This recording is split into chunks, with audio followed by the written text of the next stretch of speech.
Lagi di BRI Cuap-Cuap Cuan Berkah dengan tema mulai investasi demi tua bahagia. Nah, kita masih tersambung nih dengan Mas Robi Kristi, perencana keuangan dari finansialku.com. Mas Robi, ini kan kalau kita lihat faktanya ya, banyak sekali ini masyarakat yang sudah mempersiapkan dana pensiun. Tapi ternyata ketika di masa pensiun, malah duitnya dihabiskan untuk biaya berobat gitu. Nah, sebetulnya seberapa penting sih memiliki asuransi jiwa atau kesehatan sejak dini? Oke, thank you banget, Kak. Ya, itu jadi ironisnya ya. Kita udah muda, kumpulin uang, waktu tua uangnya habis buat menukar kesehatan, ya kan. Itu klasik ya. Nah, jadi kalau ditanya seberapa penting, sangat penting. Ya, saya bahkan bisa bilang asuransi teman investasi.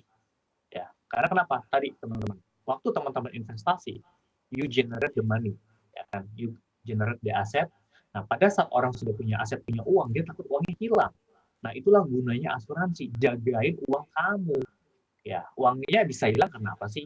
Ya, banyak resiko hilang uang. Ya, tapi kalau kita bicara udah resiko yang waktu tua, ya kan? Ya, resiko sakit, ya kan, usia, meninggal, tutup usia dan seterusnya.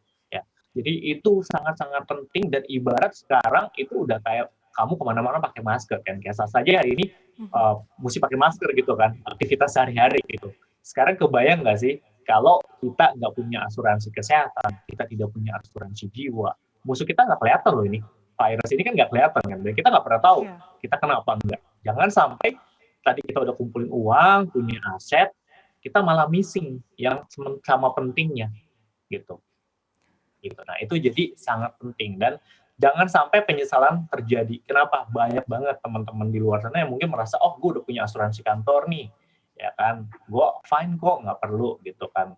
Nah, tiba-tiba ya kita nggak pernah tahu, ya tiba-tiba ada sakit tertentu yang membuat dia tidak bisa lagi bekerja. Ya, dan dia baru beli asuransi kesehatan misalnya atau asuransi jiwa, itu akan banyak pengecualian, kena biaya premi yang lebih mahal karena resikonya nggak akan sama lagi dan ada kondisi-kondisi yang mungkin dikecualikan. Yang rugi siapa? Ya teman-teman dong.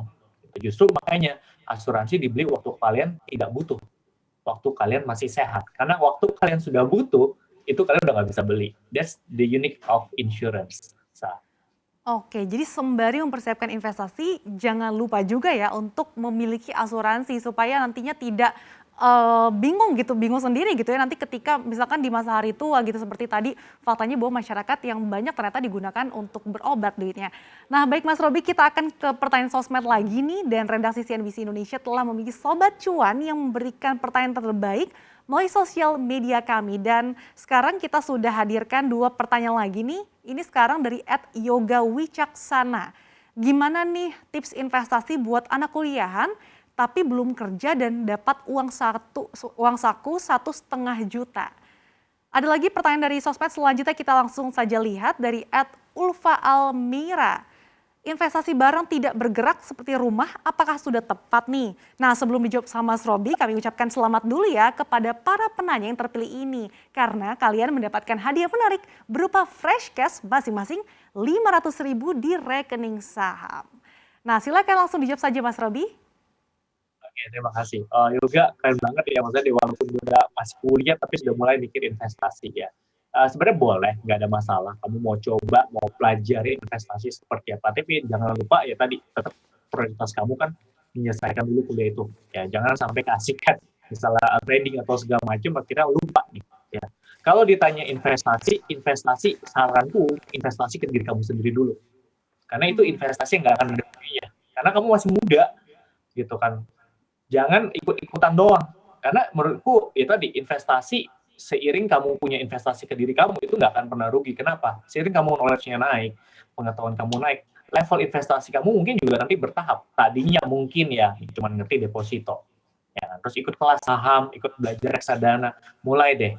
Oh, gue coba deh beli reksadana yang pasar uang dulu, ya kan.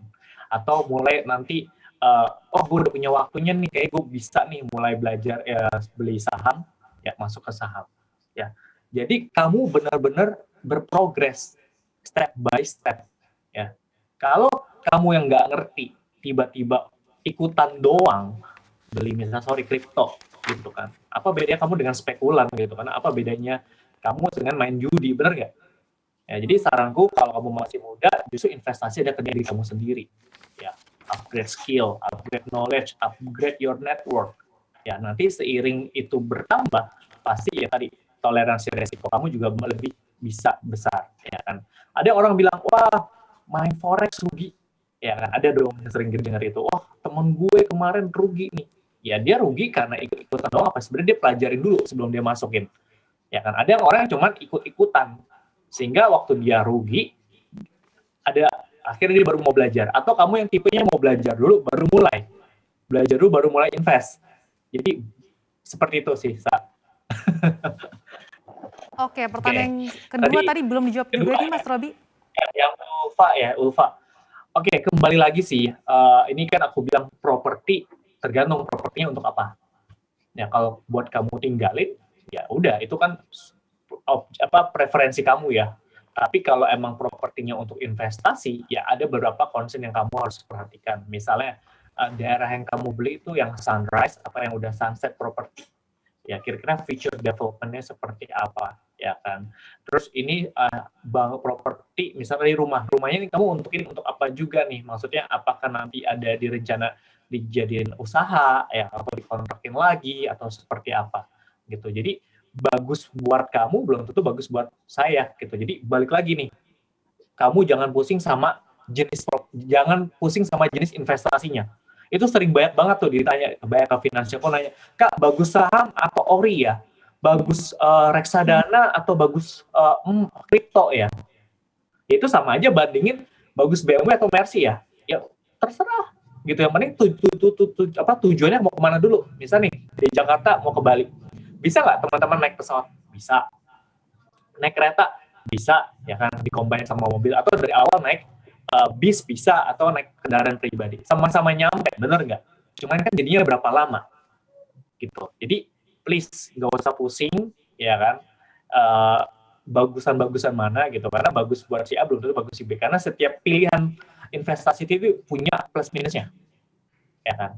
Ada orang yang tidak bisa mentoler, gila, gue kayaknya kalau naik turun 30% minus plus gitu, gue nggak siap ya. Berarti mungkin kamu belum bisa masuk kripto dulu, karena kamu belum bisa. Ya. Tapi aku lebih nyaman yang bisa obligasi dulu deh, dijamin negara. Atau logam mulia dulu, misalnya yang dari Antam, yang jelas misalnya. Ya nggak ada masalah. Gitu. Jadi, balik lagi, propertinya untuk apa? Gitu. Kalau buat tempat tinggal, ya udah, itu kan pilihan kamu. Kamu nyaman dari situ, ya udah, nggak ada yang salah dengan itu. Ya. Oke, jadi tidak usah pusing ya jenis instrumen investasinya apa, yang penting langsung dilakukan dan yang penting lihat lagi masing-masing pilihan instrumen investasi ini ada resikonya. Nah Mas Robi, yang menarik juga nih, ini banyak juga yang menanyakan seperti apa sih strategi untuk memiliki investasi dana pensiun tapi pekerjaannya freelancer, karena kan setiap bulannya ini kan pendapatannya atau penghasilannya ini kan tidak tetap gitu Mas. Oke, walaupun tadi teman-teman kan kalau freelance ya at least teman-teman mungkin nggak bisa hitung bulanan tapi mungkin per tahun. Ya, jadi kamu pakai analisa tahunan aja. Kira-kira project kamu every year berapa sih average-nya? Ya kan dari situ kan kalian bisa tahu nih. Oh, saya tiap bulan fix cost saya sekian. Ya kan. Jadi nanti kalau emang sifatnya teman-teman per project ya, misal freelance kan per project tuh. Bisa ada sejumlah lamsam dana, ya itu bisa langsung dilamsam buat top up investasi. Ya, gitu. Jadi nggak ada masalah teman-teman. Yang penting kamu hitung dulu. Kadang problemnya adalah freelancer ya, karena by project uangnya kecampur nih Sah. Jadi kadang bingung mana uang pribadi, mana uang buat bisnis. Nah ini ke combine nih. Jadi kadang uang yang ibaratnya jadi piutang yang buat bayar supplier, ini kepake dulu buat keseharian. Itu problemnya biasanya. Ya, Oke, tapi jadi nggak ada saranku masalah ya. nggak ada masalah. Siap. Gitu. Cuman Yang jadi penting cara average per bayarnya aja. tahunnya saja. Oke, Betul, mungkin maksudnya terakhir nih kayak Mas Robi, boleh dong boleh. dikasih tips gitu ya bagi misalkan teman-teman yang sudah usianya menjelang 30 atau 40 tahun tapi ternyata telat nih belum punya dana investasi. Dimulai. Karena sebagus apapun yang sepengetahuan kamu jago tapi tidak dimulai dari hal kecil, di action aja ya 10 tahun lagi ya sama aja gitu. Ya. Jadi semakin dini kamu memulai semakin baik, tapi bukan berarti kamu kalau kamu nggak mulai nggak benar-benar gitu. Jadi saranku mulai dulu. Ya, nggak usah nunggu, wah tunggu ada uangnya sekian, nggak, mulai aja dulu, kamu bisanya berapa, dan itu komit.